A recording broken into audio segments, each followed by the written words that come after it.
कौमी असम्बली की कायमा कमेटी बराए मवासलात के इजलास में toll plaza rationalisation and equity bill ज़ेर गौर आया। मुजव्वज़ा बिल में तजवीज़ दी गई है कि हर 30 किलोमीटर के बाद टोल प्लाजा बनाया जाए। वज़ारत मवासलात ने बिल की मुखालफत कर दी। कमेटी अरकान ने ज़ायद टोल प्लाजा के हवाले से तहफ़्फ़ुज़ात का इजहार किया।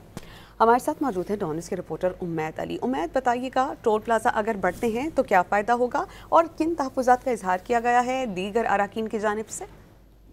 देखिए, एजाज जाफरानी की ज़रिए सदर आज कौमी असम्बली कायमा कमेटी पर मवासलात का इजलास पार्लियामेंट में हुआ, जिसमें रुकन मेंबर हैं कमेटी के सैयद इब्रार अली शाह, उनकी जानिब से पेश किया गया है toll plaza rationalisation and equity bill 2025 जो है, जिस पर कमेटी ने गौर किया।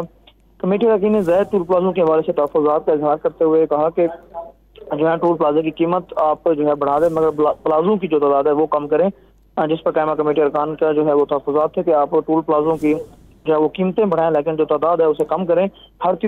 मुजव्वज़ा जो बिल था उसमें ये जो है तजावीज़ दी गई कि हर 30 किलोमीटर के बाद जो है टोल प्लाजा लगाया जाए। वज़ारत मवासलात जो है, जो इसकी कस्टोडियन मिनिस्ट्री है, उन्होंने इस बिल की मुखालफत की। पार्लिमानी सेक्रेटरी जो है मवासलात के गुल अख्तर खान, उन्होंने कहा कि बिल में जो बातें कही गई हैं वो कानून में पहले से मौजूद हैं। गुज़िश्ता इजलास में वज़ारत मवासलात को बिल के हवाले से हिदायत दी गई थी। इस हवाले से जो रुकन कमेटी हैं रमेश राव, उनका कहना था कि वजीर, सेक्रेटरी और चेयरमैन एनएचए भी, उनमें से कोई भी जो है कमेटी में नहीं आया और ये कमेटी बहुत इंपॉर्टेंट थी, जिसकी वजह से इसमें बिल जो है ज़ेर गौर रहा था। चेयरमैन कमेटी ने कहा कि बरतानिया की पार्लियामेंट की कायमा कमेटी प्राइवेट लोगों को बुलाकर भी हिदायत देती है। कायमा कमेटी ने वज़ारत मवासलात बिल के जो कंटेंट्स हैं, जो बिल का जो कंटेक्स्ट है, उस हवाले से वज़ारत कानून और इंसाफ से इस बिल पर रिपोर्ट तलब की है। बिल पर मुशावरत के लिए वज़ारत खजाना के हुकाम को भी जो है आइंदा इजलास में बुलाने का फैसला किया गया है। जी, बहुत शुक्रिया, आप हमें अपडेट कर रहे थे।